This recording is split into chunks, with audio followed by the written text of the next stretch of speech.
Swine फ्लूची साथ शाळांपर्यंत पोहोचू नये म्हणून मुंबईतल्या शाळांनी विशेष काळजी घेण्यास सुरुवात केली आहे। तसंच शाळांमध्ये विद्यार्थ्यांच्या गैरहजेरीचं प्रमाण सुद्धा वाढलेलं आहे। स्वाईन फ्लू होऊ नये म्हणून शाळांकडून कोणकोणत्या उपाययोजना करण्यात आलेल्या आहेत हे जाणून घेतलंय आमच्या प्रतिनिधी दीपाली जगताप पाटील यांनी। स्वाईन फ्लू रुग्णांची संख्या मुंबईत दिवसेंदिवस वाढत चालली आणि हवामानात झालेला बदल यामुळे आता शाळांनी देखील विद्यार्थ्यांची विशेष काळजी घ्यायला सुरुवात केली आहे। मुंबईतल्या विविध शाळांनी आता नव्या गाईडलाईन्स ज्या आहेत, सूचना ज्या आहेत त्या पालक आणि विद्यार्थ्यांना सांगण्यास सुरुवात केलेली आहे। काही शाळांमध्ये पालकांना सूचना देण्यात आली आहे, जर विद्यार्थी आजारी असतील तर त्यांना कृपया शाळेत पाठवू नका, कारण जर खोकला, ताप असेल आणि स्वाईन फ्लूची काही लक्षणं असतील तर ती दुसऱ्या विद्यार्थ्यांना देखील होऊ शकतात।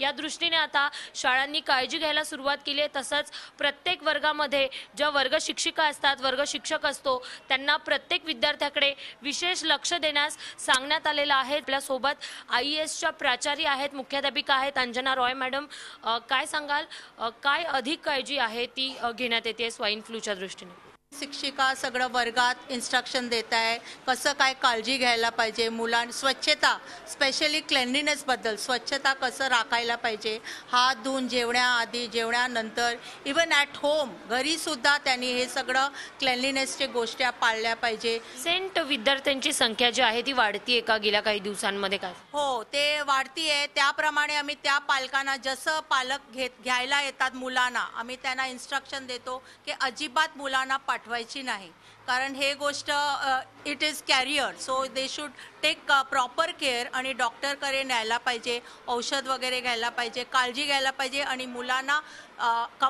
संपूर्ण ते गेल्याशिवाय अजिबात पाठवायची नाही, ह्याची आम्ही हे काळजी घेतो। स्वाईन फ्लू झाल्यावर गर्दीची ठिकाणं शक्यतो टाळायची असतात आणि शाळेमध्ये विद्यार्थ्यांची संख्या मोठी असते, त्यामुळे त्या दृष्टीने आता सगळ्या शाळांनी काळजी घ्यायला सुरुवात केलेली आहे। व्हिडिओ जर्नलिस्ट वैभव जाधवसह दीपाली जगताप पाटील, झी मीडिया, मुंबई।